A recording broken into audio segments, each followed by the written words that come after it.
What's up, YouTube? So this is Greg Ferris. If you're not familiar with who I am the founder of MyoBrain. This is going to be a quick video showing you guys, mainly to my clients, but anyone on YouTube that cares, how to track your alcohol intake into your macronutrients. This is a very, very common question I get. I would say with like at least a quarter, maybe even a half of my consults. It's usually one of the questions people have. I really don't have anything formal to cover it. We kind of just talk about it briefly, but I figured making a video would be a good idea. That way they can always kind of revert to this, especially if I'm not maybe making great sense of it in the moment. This would be a good resource for everyone to have. And again, I don't think it's as complicated, just like tracking your macros in general. I don't think it's as complicated as a lot of people think it is, so hopefully this video will clear up some of the confusion. The first thing you have to understand, and again, you probably do if you're a client of mine or you follow me for a while, is that a gram of fat, carbohydrate, and protein each yield a certain amount of calories, okay? And that's going to be the basis for your body composition and your performance results, or your calories in and your calories out, okay? So fat, 1 gram of fat provides 9 calories, 1 gram of carbohydrate provides 4 calories, and 1 gram of protein also provides 4 calories, okay? Alcohol, just like fat from protein, provides your body with a certain amount of calories, okay? We're just not really familiar with this because we don't have an alcohol goal every single day like we do the other macronutrients. But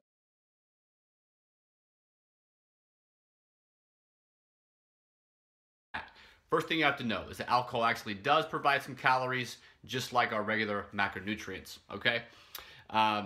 So as far as accounting for that, the only goal really, if you're tracking your macros, is to remove one of those macronutrients or multiple of those macronutrients to now make room for the alcohol.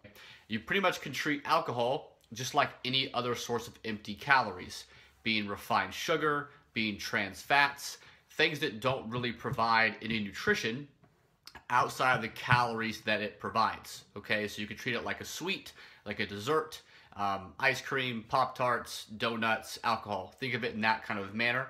And people that work with me normally understand that we want to cap that at about 20% of our overall intake for the day, or maybe even for the week. So if you have a couple of really good days in a row, you can kind of have a really awesome day and still be fine. So every single kind of beer, every wine, every mixed drink is gonna have a little bit different actual alcohol intake, just like when you eat half a cup of oatmeal and half a cup of cereal and half a cup of quinoa.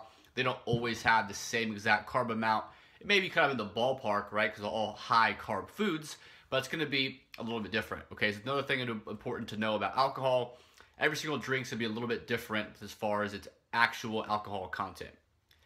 I'm also going to post a PDF document down below that has some very specific grams of alcohol, carbohydrate, and calories of popular drinks, very, very common drinks people consume. And you're gonna kind of see what I'm talking about right now. So generally with the standard drinks for beer, and a standard drink is always referred to as 12 ounces. Regardless of how much you actually drink, that is what is referred to as a standard drink or a standard serving.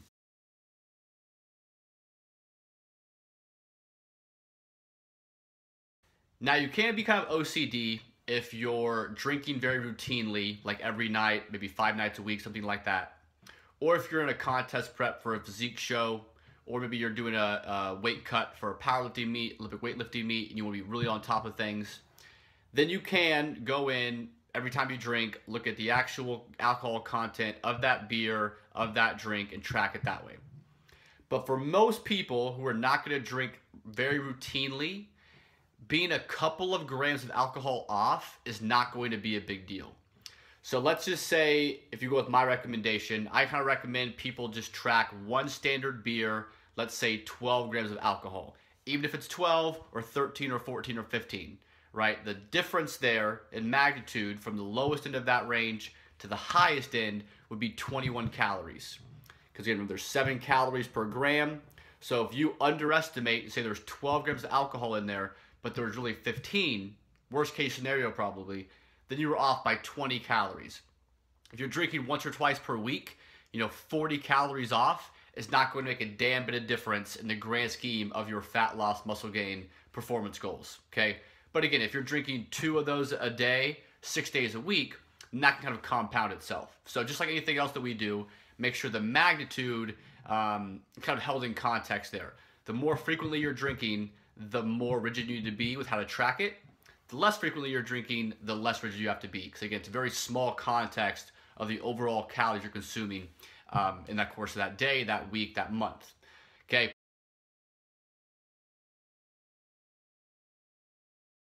I recommend going 12 grams of alcohol per beer. Okay. Wine, almost the same. Okay. Also, that PDF document, you're going to see very popular wine drinks. All of them fall in between 11 grams and 15 grams per 5 ounces. Okay, so if you want to go to the low end of that, go with 11. If you want to go in the middle, go 13. And again, it may be really easy to think about just going 13 for beer, 13 for wine. That's pretty much right in the middle of both of those ranges. Okay, so you're not really going high or low end there.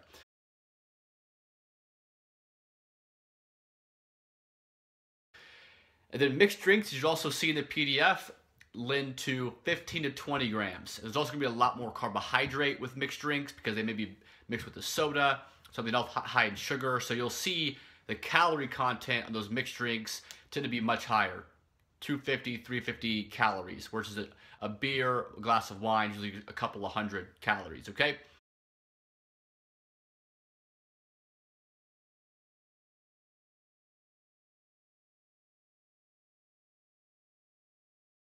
So again, review, beer, let's go with 13 grams.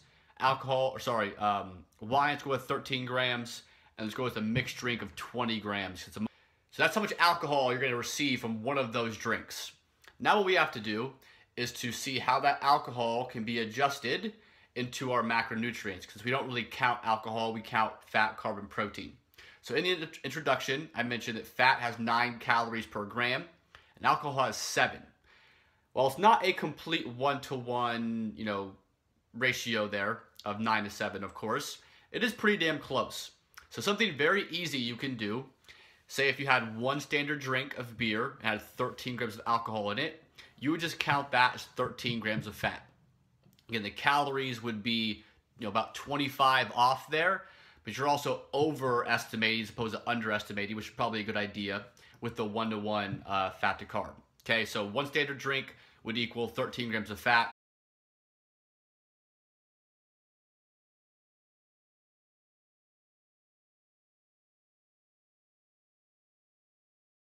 And again, if you're on MyFitnessPal, which is the nutrition track I recommend for most people, you actually can just track in fat. Just like you would type in like butter or peanut butter, you can just type in fat gram and it'll come up on the screen. And you can just track 13. It'll go into your fat macros. You only have to really track the alcohol. Of course, you need the carbohydrates to be tracked in the alcohol as well. So if you want to just track 2 Bud Lights, right, that'll put the carbohydrate in your macros. And then think, okay, I had 2 of those drinks. So that's 13 times 2. That's 26 grams of fat. Okay, first way to do it. 1-to-1 essentially with alcohol to fat. You just multiply that again by how many drinks that you had. So if you had 1 drink, it'd be 13, 2, 26, 3, 39. I can't do math after that, right? Carbohydrate, a little bit different, right? So I mentioned that 1 gram of carb has 4 calories and 1 gram of alcohol has 7. So, bet you know what's coming up next. With carbohydrates and alcohol, you can do a 2-to-1 ratio. So for every gram of alcohol you consume, you can subtract 2 grams of carbohydrate from your intake. So if you're gonna have 1 drink, then you would have 26 less carbs to eat that day. 2 drinks, you'd have 52 less carbs to have, okay? And it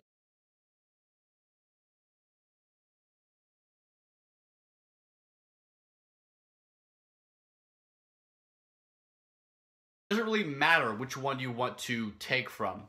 Obviously, there's the practicality of something. If you're, say, a small female and on 45 grams of fat and you have a drink, that's going to really impact your fat intake if you have to cut 13 grams out.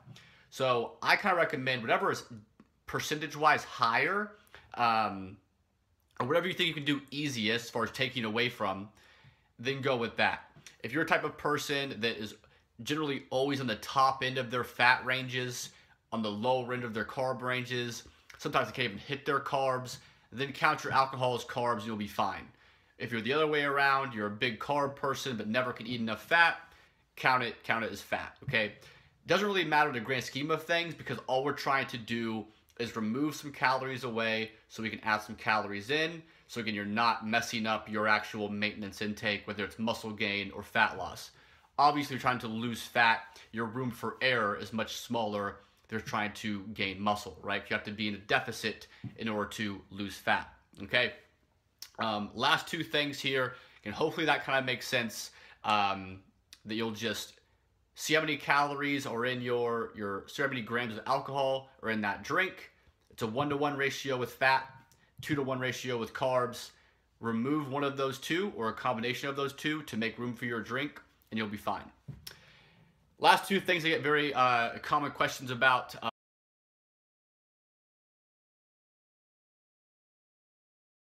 If you're tracking calories and not tracking your macronutrients. So some people I work with, they actually don't track their fat, carb, and protein. They only track their total calories in a range, and then they have a protein range, okay?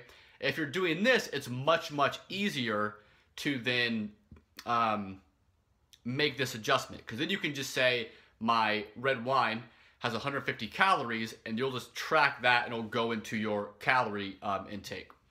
When you're tracking your macros, it's much more difficult to do, okay? So if you're tracking calories, it's super easy. Just track it in MyFitnessPal. It'll go in there as long as it's correct. Because the alcohol does contribute to your calories on MyFitnessPal, just not to your fat, carb, protein, of course.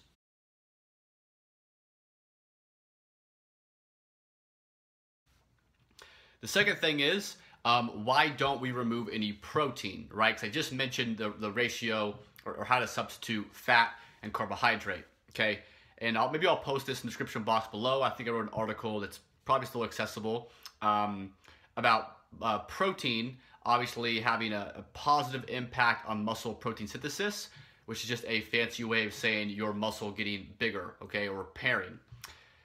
One of the negative side effects of alcohol on an acute basis, on a short-term basis at least, is that it decreases muscle protein synthesis.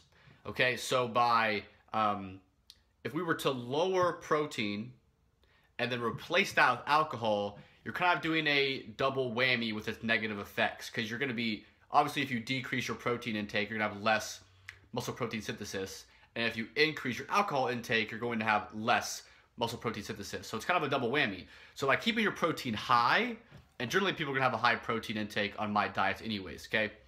But by keeping that protein high, you kind of negate some of the most likely negative effects of alcohol, right? And don't get it blown out of proportion. And I mentioned this in the alcohol article as well that I'll post. It's very dose dependent. So if you have one drink, it's probably going to drop a little bit, and then two drinks, kind of a little bit more. And then as you get 3, 4, 5 drinks, it becomes kind of problematic, right? So it's like everything else, just like sugar, trans fat, alcohol is very dose dependent as far as its negative effects.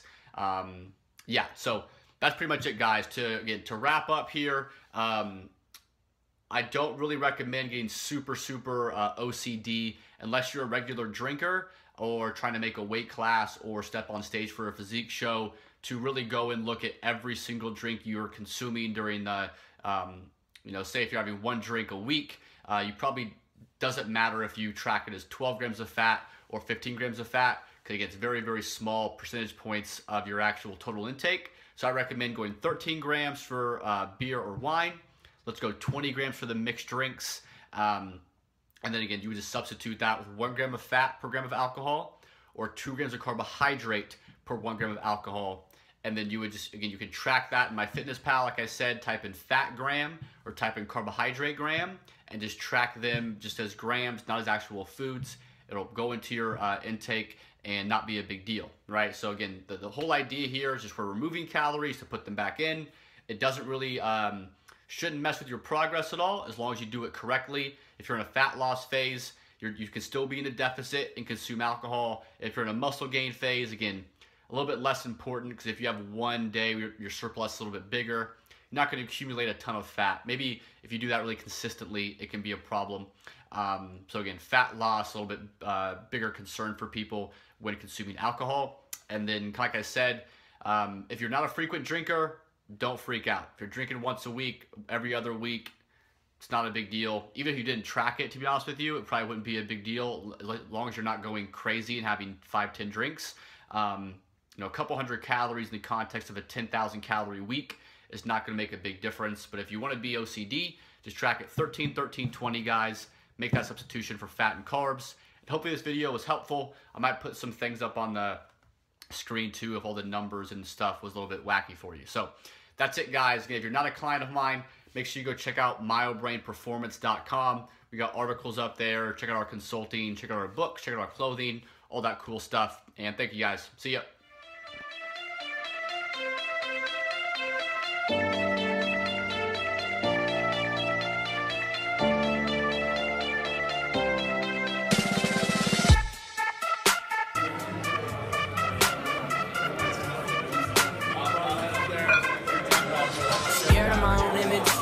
Scared of my own immaturity, scared of my own ceiling, scared I'll die of uncertainty. Fear might be the death of me.